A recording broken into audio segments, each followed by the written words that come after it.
The परीक्षा academy में आप सभी का स्वागत है। आज का विषय है संविधान निर्माण की ऐतिहासिक पृष्ठभूमि। संविधान निर्माण की ऐतिहासिक पृष्ठभूमि।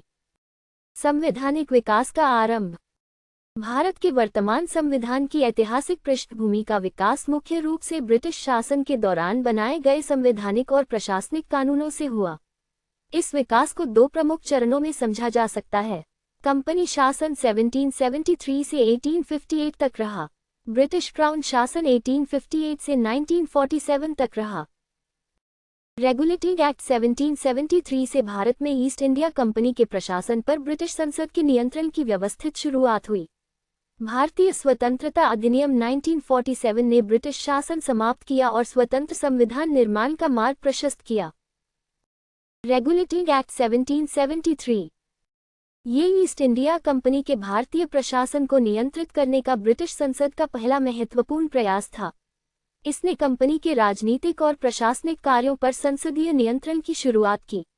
बंगाल के गवर्नर को बंगाल का गवर्नर जनरल बनाया गया। वारेन हेस्टिंग्स बंगाल के प्रथम गवर्नर जनरल बने। गवर्नर जनरल की सहायता के लिए 4 सदस्यीय कार्यकारी परिषद बनाई गई। युद्ध और शांति जैसे मामलों में बंबई और मद्रास प्रेसिडेंसी को बंगाल के अधीन किया गया। कलकत्ता में सर्वोच्च न्यायालय स्थापित करने का प्रावधान किया गया। सर्वोच्च न्यायालय की स्थापना 1774 में हुई। इसमें एक मुख्य न्यायाधीश और 3 अन्य न्यायाधीश थे।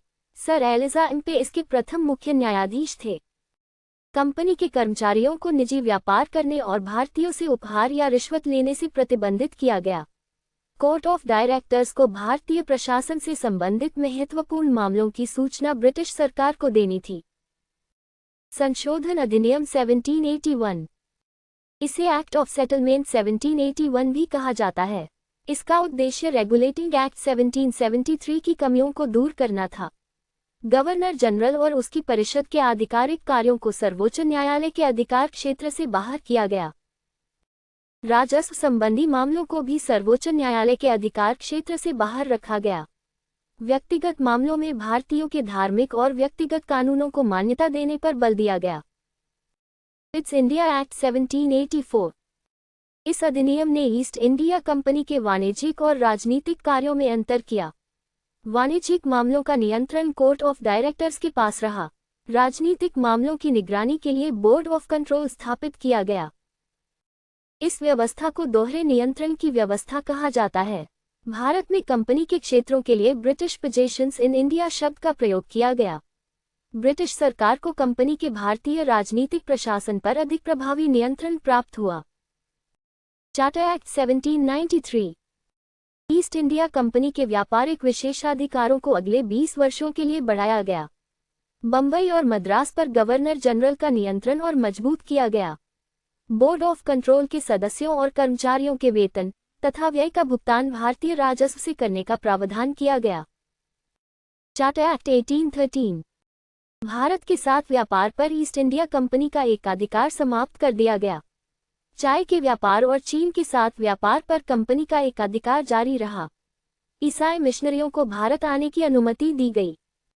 भारत में शिक्षा के विकास के लिए प्रतिवर्ष 1 लाख रुपये खर्च करने का प्रावधान किया गया। कंपनी के भारतीय क्षेत्रों पर ब्रिटिश क्राउन की संप्रभुता को अधिक स्पष्ट रूप से स्वीकार किया गया।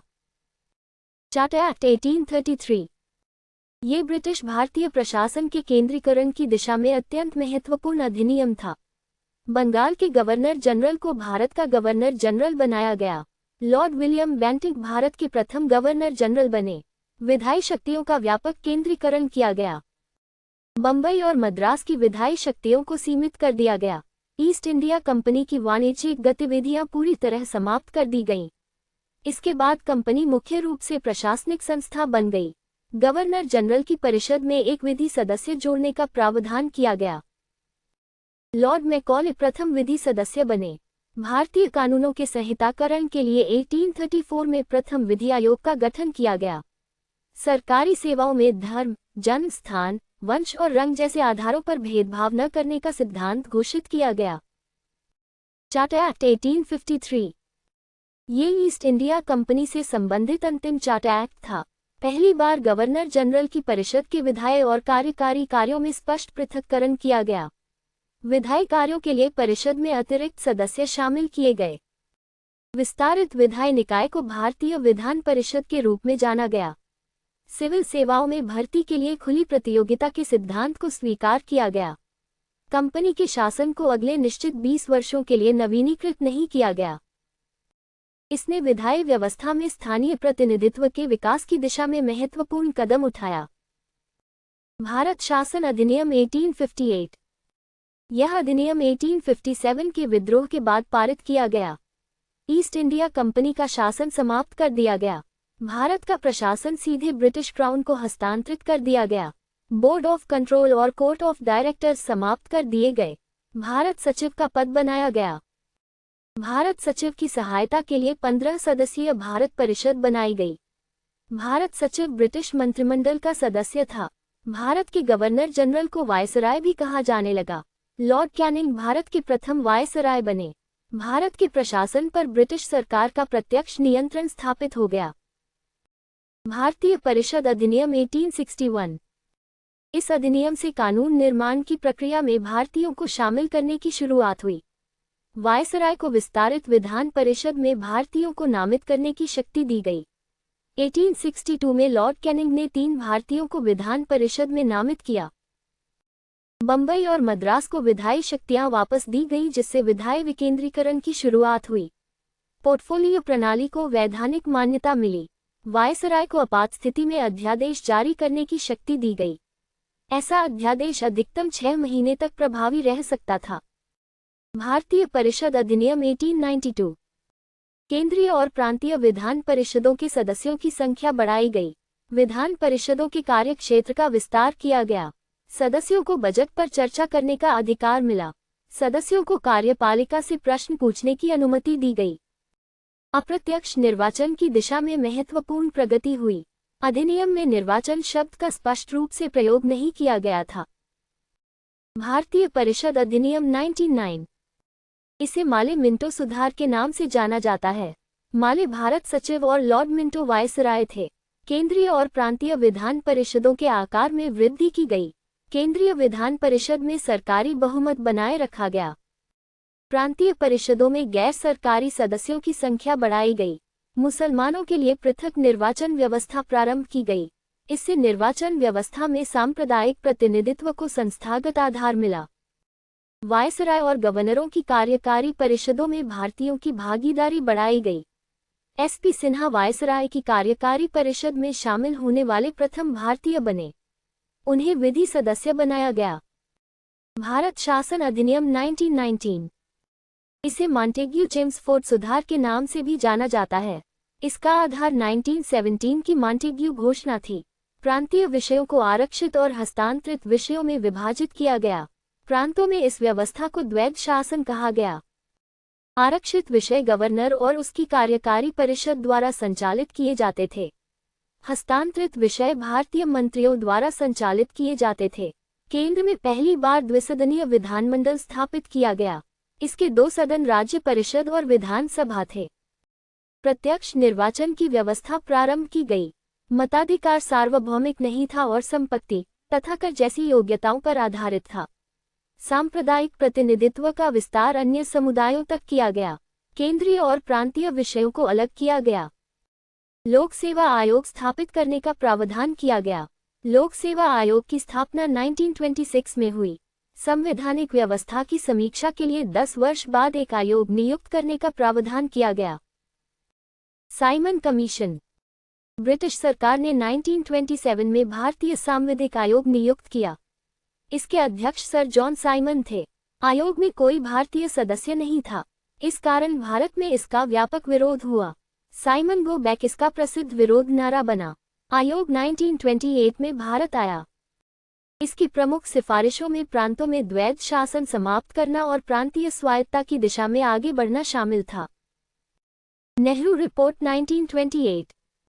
साइमन कमीशन के विरोध के बीच भारतीय नेताओं ने स्वयं संवैधानिक योजना तैयार करने का प्रयास किया। मोतीलाल नेहरू की अध्यक्षता में एक समिति गठित की गई। इस समिति की रिपोर्ट नेहरू रिपोर्ट 1928 के नाम से प्रसिद्ध हुई। इसने भारत के लिए डोमिनियन स्टेटस की सिफारिश की। इसमें मौलिक अधिकारों की व्यवस्था प्रस्तावित की गई। इसने उत्तरदायी शासन और संसदीय व्यवस्था का समर्थन किया। इसने सामान्यतः संयुक्त निर्वाचन का समर्थन किया। ये भारतीयों द्वारा तैयार की गई प्रारंभिक व्यापक संवैधानिक योजनाओं में अत्यंत महत्वपूर्ण थी। पूर्ण स्वराज प्रस्ताव 1929 में भारतीय राष्ट्रीय कांग्रेस के लाहौर अधिवेशन में पूर्ण स्वराज को लक्ष्य के रूप में स्वीकार किया गया। इस अधिवेशन की अध्यक्षता जवाहरलाल नेहरू ने की। 26 जनवरी 1930 को स्वतंत्रता दिवस के रूप में मनाया गया।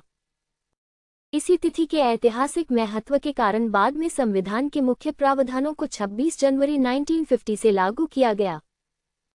गोलमेज सम्मेलन भारत की संवैधानिक समस्याओं पर विचार करने के लिए लंदन में 3 गोलमेज सम्मेलन आयोजित किए गए। प्रथम गोलमेज सम्मेलन 1930 में हुआ, द्वितीय गोलमेज सम्मेलन 1931 में हुआ, तृतीय गोलमेज सम्मेलन 1932 में हुआ। भारतीय राष्ट्रीय कांग्रेस ने प्रथम और तृतीय गोलमेज सम्मेलन में भाग नहीं लिया।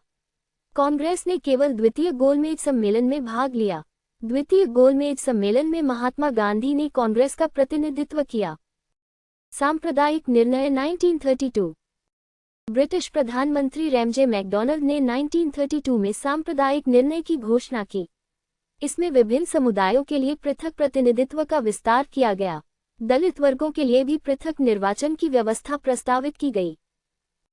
महात्मा गांधी ने दलित वर्गों के लिए पृथक निर्वाचन का विरोध किया। इसके बाद महात्मा गांधी और डॉक्टर बी.आर. अम्बेडकर के बीच 1932 में पूना समझौता हुआ। पूना समझौते के अंतर्गत दलित वर्गों के लिए पृथक निर्वाचन के स्थान पर संयुक्त निर्वाचन के भीतर आरक्षित सीटों की व्यवस्था स्वीकार की गई। भारत शासन अधिनियम 1935 ये ब्रिटिश संसद द्वारा भारत के लिए बनाया गया सबसे विस्तृत संवैधानिक अधिनियम था। भारतीय संविधान के अनेक प्रशासनिक प्रावधान इस अधिनियम से प्रभावित हुए। इसमें अखिल भारतीय संघ स्थापित करने का प्रस्ताव था। प्रस्तावित संघ में ब्रिटिश भारतीय प्रांतों और देशी रियासतों को शामिल किया जाना था। देशी रियासतों की आवश्यक भागीदारी न मिलने के कारण प्रस्तावित संघ लागू नहीं हो सका। प्रांतों में द्वैध शासन समाप्त कर दिया गया। प्रांतीय स्वायत्तता स्थापित की गई। केंद्र में द्वैध शासन का प्रावधान किया गया, लेकिन ये लागू नहीं हुआ। विधायी शक्तियों को संघीय सूची, प्रांतीय सूची और समवर्ती सूची में विभाजित किया गया। अवशिष्ट शक्तियां गवर्नर जनरल को दी गईं। कुछ प्रांतों में द्विसदनीय विधानमंडल की व्यवस्था की गई। मताधिकार का विस्तार किया गया, लेकिन सार्वभौमिक वयस्क मताधिकार लागू नहीं किया गया। संघीय न्यायालय की स्थापना का प्रावधान किया गया। संघीय न्यायालय की स्थापना 1937 में हुई। संघीय और प्रांतीय लोक सेवा आयोगों की व्यवस्था की गई। बर्मा को भारत से अलग किया गया। सिंध को बंबई से अलग कर एक अलग प्रांत बनाया गया। उड़ीसा को अलग प्रांत बनाया गया। संविधान सभा की मांग का विकास भारत के लिए संविधान सभा का विचार सर्वप्रथम 1934 में एम.एन. रॉय ने प्रस्तुत किया। इस विचार का मूल आधार ये था कि भारत का संविधान भारतीय जनता के प्रतिनिधियों द्वारा बनाया जाना चाहिए। 1935 में भारतीय राष्ट्रीय कांग्रेस ने आधिकारिक रूप से संविधान सभा की मांग की। 1938 में जवाहरलाल नेहरू ने कांग्रेस की ओर से कहा कि स्वतंत्र भारत का संविधान बाहरी हस्तक्षेप के बिना भारतीय जनता द्वारा चुनी गई संविधान सभा द्वारा बनाया जाना चाहिए। अगस्त प्रस्ताव 1940 ब्रिटिश सरकार ने अगस्त प्रस्ताव 1940 में सिद्धांत रूप में भारतीयों के अपने संविधान निर्माण के अधिकार को स्वीकार किया। ये भारतीयों द्वारा संविधान निर्माण की मांग की ब्रिटिश स्वीकृति की दिशा में महत्वपूर्ण चरण था। Cripps mission 1942 sir Stafford Cripps के नेतृत्व में क्रिप्स मिशन मार्च 1942 में भारत आया। इसमें द्वितीय विश्व युद्ध के बाद संविधान निर्माण करने वाले निकाय के गठन का प्रस्ताव था। प्रांतों को प्रस्तावित संघ में शामिल न होने का विकल्प देने वाला प्रावधान विवादास्पद था। कांग्रेस और मुस्लिम लीग दोनों ने क्रिप्स प्रस्तावों को अस्वीकार कर दिया। फिर भी इन प्रस्तावों ने भारतीयों के संविधान निर्माण के अधिकार को स्वीकार करने की प्रक्रिया को आगे बढ़ाया। वेवेल योजना 1945 वायसराय लॉर्ड वेवेल ने 1945 में राजनीतिक गतिरोध दूर करने के लिए एक योजना प्रस्तुत की। इसका मुख्य उद्देश्य वायसराय की कार्यकारी परिषद का पुनर्गठन करना था। इस योजना पर विचार करने के लिए 1945 में शिमला सम्मेलन आयोजित किया गया। कांग्रेस और मुस्लिम लीग के बीच प्रतिनिधित्व के प्रश्न पर मतभेद के कारण योजना सफल नहीं हुई। कैबिनेट मिशन योजना 1946। ब्रिटिश सरकार ने 1946 में कैबिनेट मिशन भारत भेजा। कैबिनेट मिशन में lord Pethick Lawrence, sir Stafford Cripps और एवी अलेक्जेंडर शामिल थे। कैबिनेट मिशन योजना ने संविधान सभा के गठन की व्यवहारिक रूपरेखा प्रदान की। भारतीय संविधान सभा का गठन इसी योजना के आधार पर हुआ। प्रांतीय प्रतिनिधियों का चुनाव प्रांतीय विधानसभाओं के निर्वाचित सदस्यों द्वारा अप्रत्यक्ष रूप से किया गया। चुनाव में आनुपातिक प्रतिनिधित्व और एकल संक्रमणीय मत प्रणाली अपनाई गई। देशी रियासतों के प्रतिनिधियों को नामित किया जाना था। संविधान सभा की मूल प्रस्तावित सदस्य संख्या 389 थी। 292 सदस्य ब्रिटिश भारतीय प्रांतों से निर्धारित थे। 4 सदस्य मुख्य आयुक्त प्रांतों से निर्धारित थे। 93 सदस्य देशी रियासतों से निर्धारित थे। संविधान सभा सार्वभौमिक वयस्क मताधिकार के आधार पर प्रत्यक्ष रूप से निर्वाचित संस्था नहीं थी। माउंटबेटन योजना 1947। माउंटबेटन योजना की घोषणा 3 जून 1947 को की गई। इस योजना ने ब्रिटिश भारत के विभाजन को स्वीकार किया। भारत और पाकिस्तान नामक 2 डोमिनियन स्थापित करने का मार्ग प्रशस्त हुआ। इसी योजना के आधार पर भारतीय स्वतंत्रता अधिनियम 1947 बनाया गया। भारतीय स्वतंत्रता अधिनियम 1947। भारतीय स्वतंत्रता अधिनियम को 18 जुलाई 1947 को ब्रिटिश सम्राट की स्वीकृति मिली।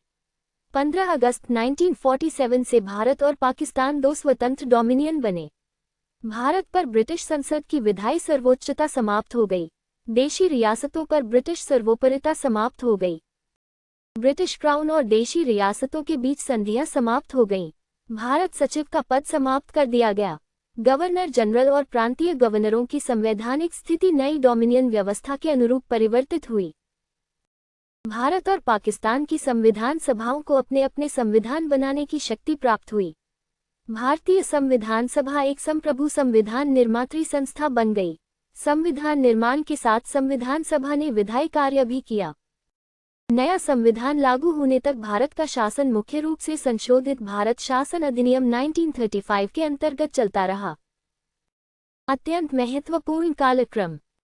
1773 में रेगुलेटिंग एक्ट पारित हुआ। 1781 में एक्ट ऑफ सेटलमेंट पारित हुआ। 1784 में पिट्स इंडिया एक्ट पारित हुआ। 1793 में चार्टर एक्ट पारित हुआ। 1813 में चार्टर एक्ट द्वारा कंपनी का भारतीय व्यापार पर अधिकांश एकाधिकार समाप्त हुआ। 1833 में चार्टर एक्ट द्वारा भारत के गवर्नर जनरल का पद स्थापित हुआ। 1853 में अंतिम चार्टर एक्ट पारित हुआ। 1858 में कंपनी शासन समाप्त होकर क्राउन शासन प्रारंभ हुआ। 1861 में भारतीय परिषद अधिनियम ने भारतीयों को कानून निर्माण प्रक्रिया से जोड़ने की शुरुआत की। 1892 में विधान परिषदों के कार्यों और प्रतिनिधित्व का विस्तार हुआ। 1909 में माले मिंटो सुधारों द्वारा मुसलमानों के लिए पृथक निर्वाचन प्रारंभ हुआ। 1919 में प्रांतों में द्वैध शासन और केंद्र में द्विसदनीय व्यवस्था प्रारंभ हुई। 1927 में साइमन कमीशन नियुक्त किया गया। 1928 में साइमन कमीशन भारत आया और नेहरू रिपोर्ट प्रस्तुत हुई। 1929 में पूर्ण स्वराज प्रस्ताव स्वीकार किया गया। 1930 से 1932 के बीच 3 गोलमेज सम्मेलन आयोजित हुए। 1932 में सांप्रदायिक निर्णय और पुनः समझौता हुआ। 1934 में एम.एन. रॉय ने संविधान सभा का विचार प्रस्तुत किया। 1935 में भारत शासन अधिनियम पारित हुआ और कांग्रेस ने संविधान सभा की आधिकारिक मांग की। 1940 में अगस्त प्रस्ताव आया। 1942 में क्रिप्स मिशन आया। 1945 में वेवेल योजना और शिमला सम्मेलन हुए। 1946 में कैबिनेट मिशन योजना के आधार पर संविधान सभा का गठन हुआ। 3 जून 1947 को माउंटबेटन योजना घोषित हुई। 18 जुलाई 1947 को भारतीय स्वतंत्रता अधिनियम को स्वीकृति मिली। 15 अगस्त 1947 को भारत स्वतंत्र हुआ। हमसे जुड़ने के लिए आपका बहुत बहुत धन्यवाद। ऐसी ही उपयोगी अध्ययन सामग्री के लिए वीडियो को लाइक और शेयर करें तथा द परीक्षा अकेडमी चैनल को सब्सक्राइब अवश्य करें।